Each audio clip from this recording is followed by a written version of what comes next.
Hey guys, it's Gavin from Team Ironcore. I'm going to come at you with my newest Prophecy deck profile. I played it ARG. I really didn't do so well. I kind of made a really fun build. I wanted to show you guys it because it really does do well, and especially after this ban list, it makes it really playable and it's super fun.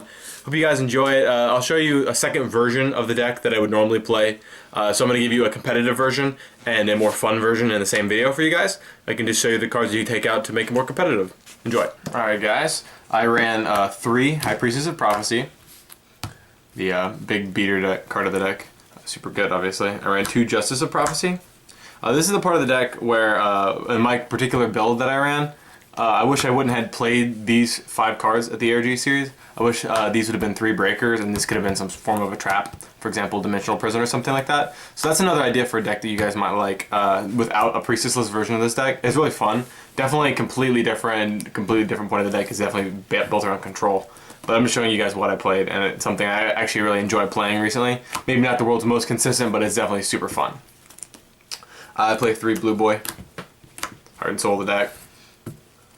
And then my fun tech, 3 Madolche Mageline. This card is a spellcaster. It gets ridiculous plays off. The fact that it's a gadget engine, so you can summon this card, you get another Mageline to your hand, and then when this guy dies, it goes back into your deck, so when you summon the second guy who's still in your hand, you have another one for next turn. So you constantly have a spellcaster, which is one of the biggest problems with the deck, is you never have a spellcaster, so like this got rid of that problem.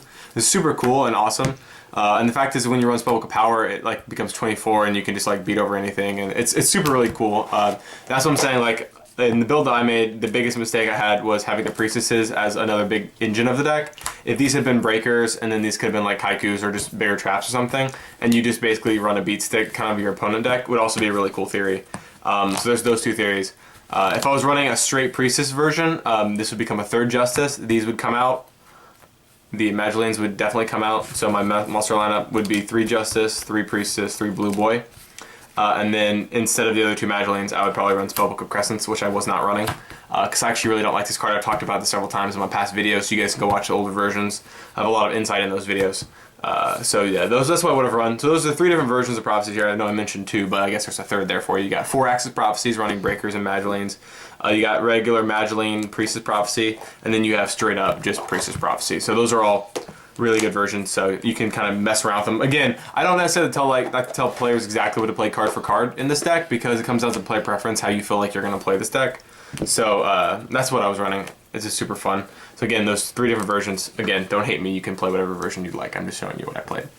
3 Spellbook of Secrets, 2 Spellbook of the Master, 2 the Grand Spellbook Tower, 2 Spellbook of Eternity, 2 Spellbook of Wisdom. Definitely running 2 Spellbook of Wisdom because with the Magelines and stuff and the Breakers, depending if you ran that version or not, you definitely want to make sure your guys stay on board, and it's really cool that it works that way. Spellbook of Life, awesome, especially with Priestess, and Blue Boy plus Blue Boy is level 4, so you can make rank 4 XYZs really quickly. Spellbook of Power, I would run a 2nd if I was running the 4-axis version of the deck, so you could easily find your room for that, like, no problem. So you got your 4-axis, you got your Priestess Prophecy, and then one of my Mageline 4-axis Priestess Prophecy, which was kind of weird, honestly. A lot going on in the deck, which is probably why I drew inconsistent hands every once in a while. So like, if you wanted to just choose your build 4-axis or non-4-axis, would definitely be a good life choice. 1 Fate, 1 Book of Moon because it's a Fate with no cost. 3 Pod Duality. I like this card a lot better than I like Crescent. I feel like Crescent can be dead a lot of times, whereas this card is almost always good. And you really, the biggest point of the deck is you don't necessarily always need to see a spellbook. You always have spellbooks in your hand, but what you really need to see is monsters. So this gets you into your monsters or secrets, I guess, if you didn't actually see a spellbook. So this is really good because of that. I felt I've always liked this card over Crescents, just for that reason. On the traps, I ran 3 Phoenix Chain. I feel like this card is definitely good. People are hitting on this card this format. However, I think this card will continue to be really good. I know people are running MSTs and stuff, but if they're going to MST my Phoenix Chain, that means my tower survives, and that's all I have to say about that.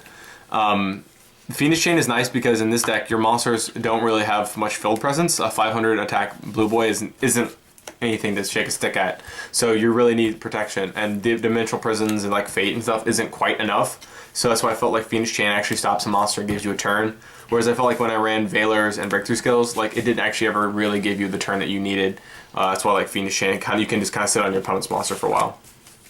I am also running 2 breakthrough skills because you really do need effect negation. It's the best way to get over Teller Knights. At the regional, I played a version of this deck. I ran the straight Priestess Prophecy and I ran this card, and it just completely wrecks the Teller Knight players. And it was very good, and this card is super awesome, my lowest card. I'm running 1 Wing Blast right now. Again, this is a card you could easily take out to add Crescents or Maxi or Breakers or what have you. Whatever version of this deck. Honestly, there's lots of versions. This is the version I'm currently playing, but again, you could play your 4X's version by switching out those cards I mentioned, and the Priestess version by switching out the other cards I mentioned. But this was nice because it eliminated dead cards, and I've felt like this trap is pretty good. There's some different articles about it and different reasonings why, but basically it sets your opponent back a turn in my opinion, and I think it's really cool that it does that. I'm running Compulse. This card is still good. It acts like a Black Horn of Heaven, but it's also very, very non-situational. It's chainable, which is awesome. Warning, stops every card in the game. I love it. Life points is nothing when it comes to stopping summons. I will mention though, a lot of times I will side both of these cards out. I also run Bottomless, obviously. I will side these cards out game 2 often, because if your opponent's going first, for example, if they're playing like Boojins or something, and they've set up their monster, they're like not going to necessarily summon, you're going to just draw this Warning dead, and you're going to draw this Bottomless dead. So you just want to create all good cards in your hand, so I take these out because you don't want to draw this in an established board. So, yeah. So this is good on non-established boards, but not on pre-established boards, so yeah. 2-dimensional Prison. I was running 3 at a time, but it felt like it was cloggy because it's honestly a really slow trap. The card is just nice because it gets things out of the graveyard, and you don't want your opponent to have access to the graveyard right now. And that's just definitely a for sure opinion. So recap, if you guys were curious again, if I was going to change this deck up, you could take out 3 of these, put in another Justice, and then 2 Crescents, and that would be a straight Priestess version I would play. If you wanted to play the 4-axis because you think these Magdalens are awesome, which I do, I would take out these 5 cards, and then put in 3 Breakers, and then like a Trap and another Power. And if you're going to run my version, then you can just run what you see above. The extra deck was actually slightly relevant. Again, it doesn't really matter that much since you're playing Prophecies, but I did run basically, I ran Draco's Hack, Big Eye, your common 4s that you run. You guys pretty much all know what these are: Shining Elf, Ghost Trick Succubus, Herald of Pure Light, Ghost of Phoenix, the only rank 4s that actually, or rank 2s that matter, and then the downer to go on top of them. And then I ran a bunch of rank 4s. I ran Excite in 101 in addition to this. And there's honestly just a bunch of rank 4s, so you could just have it if you needed it. I never made a rank 4, except for a Cowboy for a game one time. But yeah, and then you run Draco's Hack, Big Eye, and stuff like that, so definitely what I would do. That's my build right now. I'm just kind of messing around with it. The new format's about to hit, so the deck will definitely change up. I'll probably be playing the pure Priestess version, the ones without Magdalene, so these would come out. Another Justice and 2 Crescents, just for the consistency, even though, as I've said, I don't like Crescent that much. It does come in handy at times. So that's what the build I would be playing.